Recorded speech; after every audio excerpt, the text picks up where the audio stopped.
Hi Jack, how are you? I am fine, and today I came to know more about King Ahmose. This is cool, I'll tell you.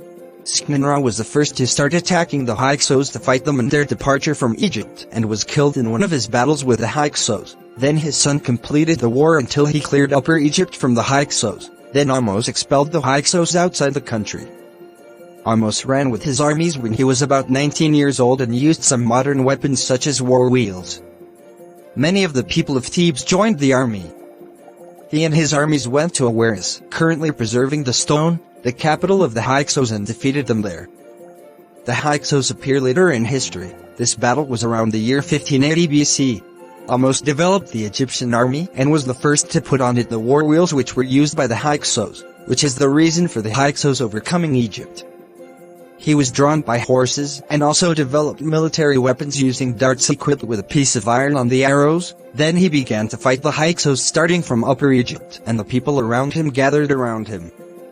So he trained them efficiently until they became strong and skilled warriors, and he continued to fight the Hyksos from Upper Egypt until he reached the capital of Egypt at the time, which the Hyksos established next to the current city of Zagazig, and he kept fighting them until they fled to the northern delta and he was behind them, Sinai, and then to Palestine. It is safe from them and from their attacks after they were eliminated. After the Hyksos were expelled, Ahmose arrived with his army to the country of Phoenicia. He also attacked Nubia to retrieve it again to the Egyptian kingdom, whose borders reached the south to the Second Cataract, and the campaigns of Ahmose were photographed in the cemetery of two of his soldiers, Ahmose bin Obana and Ahmose bin Nukbat. After the end of Ahmose's wars to expel the enemies and secure the borders of Egypt, he turned his attention to the internal affairs that were run down during the occupation of the Hyksos, reforming the tax system, reopening trade routes, repairing the water canals and the irrigation system. He also rebuilt the destroyed temples and took Thebes as his capital, and Amun was the official idol of his time.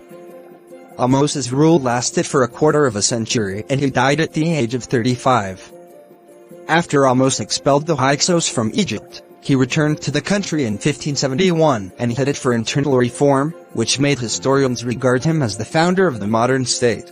How wonderful! I loved this king so much. After we finish our work, I will tell you more.